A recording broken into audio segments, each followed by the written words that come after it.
നമസ്കാരം. 2001 ഡിസംബർ 13, സ്ഥലം ന്യൂഡൽഹിയിലെ ഇന്ത്യൻ പാർലമെന്റ്. ഡൽഹിയിലെ പാർലമെന്റ് ഭവനത്തിന് നേരെയായിരുന്നു ഈ ആക്രമണം. 5 തീവ്രവാദികൾ സുരക്ഷാ ജീവനക്കാരെയും പൊതുജനങ്ങളെയും ആക്രമിച്ചു. നിരവധി പേർ കൊല്ലപ്പെട്ടു. ഇന്ത്യയുടെ ഹൃദയഭാഗത്തായ പാർലമെന്റിൽ ആക്രമണം നടത്തിയതോടെ ഇത് രാജ്യ സുരക്ഷയെ പോലും ചോദ്യം ചെയ്തു. പാകിസ്ഥാനിൽ ആസ്ഥാനമുള്ള ജെയ്ഷെ മുഹമ്മദ് സംഘമാണ് ഇതിന് പിന്നിലെന്നാണ് അന്വേഷണം വ്യക്തമാക്കിയത്. ഈ സംഭവത്തെ തുടർന്ന് ഇന്ത്യയും പാകിസ്ഥാനും യുദ്ധാവസ്ഥയിലേക്ക് പോലും അടുത്തിരുന്നു. ഈ ആക്രമണം ഇന്ത്യൻ പാക് ബന്ധത്തിൽ ഏറ്റവും തീവ്രമായ മുറിവുകളിൽ ഒന്നായി ചരിത്രം ഇന്നും ഓർമ്മിക്കുന്നുണ്ട്. രണ്ട് രാജ്യങ്ങൾക്കിടയിലെ യുദ്ധഭീതിയും പ്രതികാരവും ശക്തമായത് ഒരുപക്ഷെ ഈ ആക്രമണത്തോടെയാണ് എന്ന് പറയാം. സ്വാതന്ത്ര്യാനന്തര കാലത്ത് തന്നെ അതിർത്തിക്കപ്പുറത്തു നിന്നുള്ള ഭീഷണികൾ ഇന്ത്യയെ അലട്ടിക്കൊണ്ടിരിക്കുമ്പോൾ കഴിഞ്ഞ 20 വർഷങ്ങളിലായി പല വലിയ ആക്രമണങ്ങളും രാജ്യത്തിന്റെ സമാധാനത്തെയും സുരക്ഷയെയും തകർത്തു.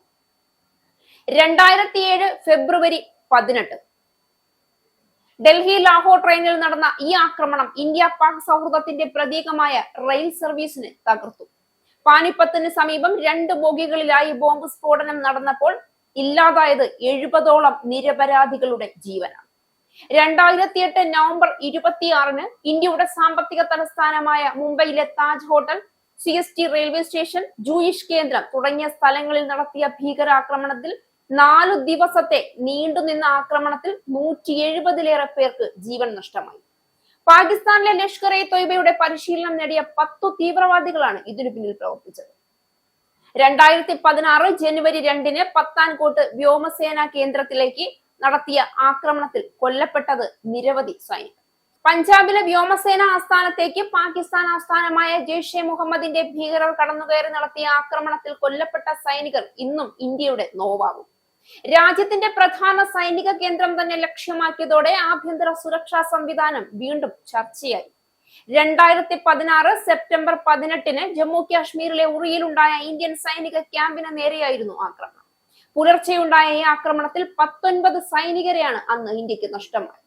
2019 ഫെബ്രുവരി 14 ജമ്മു കാശ്മീരിലെ പുൽവാമ ജില്ലയിൽ CRPF ജവാന്മാർ സഞ്ചരിച്ച ബസ്സിലേക്ക് ബോംബ് നിറച്ച വാഹനം ഇടിച്ചുകയറ്റി. 40ലധികം ജവാന്മാർ കൊല്ലപ്പെട്ടു. 2000 ഡിസംബർ 22 ഡൽഹിയിലെ രാജ്യത്തിന്റെ ചരിത്ര സ്മാരകമായ റെഡ് ഫോർട്ടിൽ നടന്ന ആക്രമണത്തിൽ 2 സൈനികരും 1 പൗരനും കൊല്ലപ്പെട്ടു. 2008 ജൂലൈ 26 ഗുജറാത്തിലെ അഹമ്മദാബാദ് നഗരത്തിൽ 1 മണിക്കൂറിനുള്ളിൽ നടത്തിയ സ്ഫോടനങ്ങളുടെ എണ്ണം 21. 50ലധികം പേരാണ് അന്ന് കൊല്ലപ്പെട്ടത്. 200ലധികം പേർക്ക് പരിക്കേറ്റു. ഇതൊന്നും അങ്ങോട്ട് ആക്രമിച്ചിട്ട് പാകിസ്ഥാൻ ഇന്ത്യക്ക് സമ്മാനിച്ചതല്ല. വിതയ്ക്കുന്നതേ കൊയ്യൂ എന്ന് കേട്ടിട്ടുണ്ടോ? ഒരു ആക്രമണത്തിനും ഒരു സമാധാനത്തിനെ കൊല്ലുന്ന പ്രവർത്തനങ്ങൾക്കും മുതിരാത്ത ഇന്ത്യയെ പോലെ ഒരു രാജ്യത്തോട് പാകിസ്ഥാൻ എന്ന തീവ്രവാദികളുടെ വളർത്തുഭൂമി കാണിച്ചുകൂട്ടിയ നെറികെട്ട ചില ഉദാഹരണങ്ങളാണ് പറഞ്ഞത്. ഇപ്പോൾ താലിബാൻ പാകിസ്ഥാന് കൊടുത്തുകൊണ്ടിരിക്കുന്ന തിരിച്ചടിയിൽ പാകിസ്ഥാൻ അടിപതറുമ്പോൾ വിതച്ച അതേ വിത്ത് തന്നെയാണ് പാകിസ്ഥാനും കൊയ്തുകൊണ്ടിരിക്കുന്നത്. പാകിസ്ഥാൻ അതിശക്തമായ പ്രതിഷേധങ്ങളും പ്രതിരോധ നടപടികളും ആക്രമണങ്ങളുമാണ് താലിബാന്റെ ഭാഗത്തു നിന്ന് നേരിട്ടുകൊണ്ടിരിക്കുന്നത്. വെടിനിർത്തൽ ധാരണ ലംഘിച്ച് പാകിസ്ഥാൻ വീണ്ടും അഫ്ഗാനിസ്ഥാന് നേരെ ആക്രമണം നടത്തിയതിൽ വ്യാപക പ്രതിഷേധമാണ് കൊടുമ്പിരി കൊള്ളുന്നത്.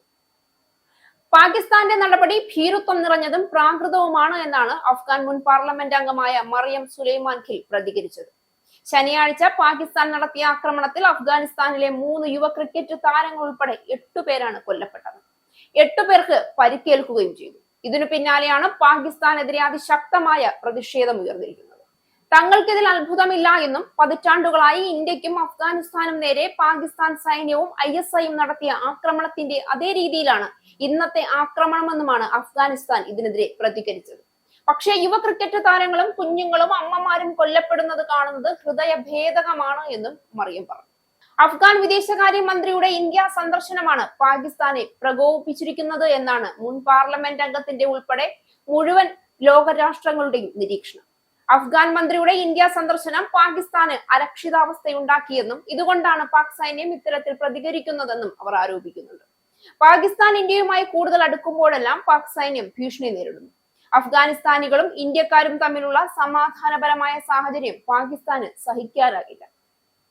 ഇന്ത്യയും അഫ്ഗാനിസ്ഥാനും തമ്മിലുള്ള സഹകരണം കൂടുതൽ ശക്തമാക്കുകയും പാകിസ്ഥാന്റെ തീവ്രവാദ പ്രത്യയശാസ്ത്രത്തിനെതിരെ ഇന്ത്യയും അഫ്ഗാനും ഒരുമിച്ച് നിൽക്കുകയുമാണ് ഇതിനുള്ള മറുപടി. അഫ്ഗാൻ ജനതയ്ക്ക് നൽകുന്ന പിന്തുണയ്ക്ക് അവർ ഇന്ത്യയോട് നന്ദി അറിയിക്കുകയും ചെയ്തു. പാകിസ്ഥാൻ വിതയ്ക്കുന്നതാണ് പാകിസ്ഥാൻ കൊയ്യുന്നത്.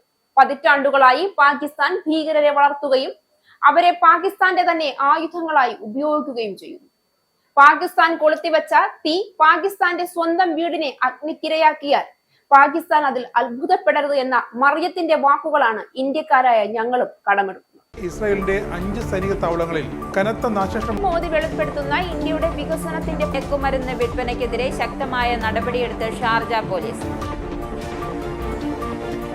അമേരിക്കയിലെ സാധാരണ മനുഷ്യരോട് കൂടിയാണ് കോൺഗ്രസിനുള്ളിൽ പങ്കുവയ്ക്കാൻ വി ഡി സതീശൻ ഓപ്പറേഷൻ സിന്ദൂറിൽ ഉപയോഗിച്ച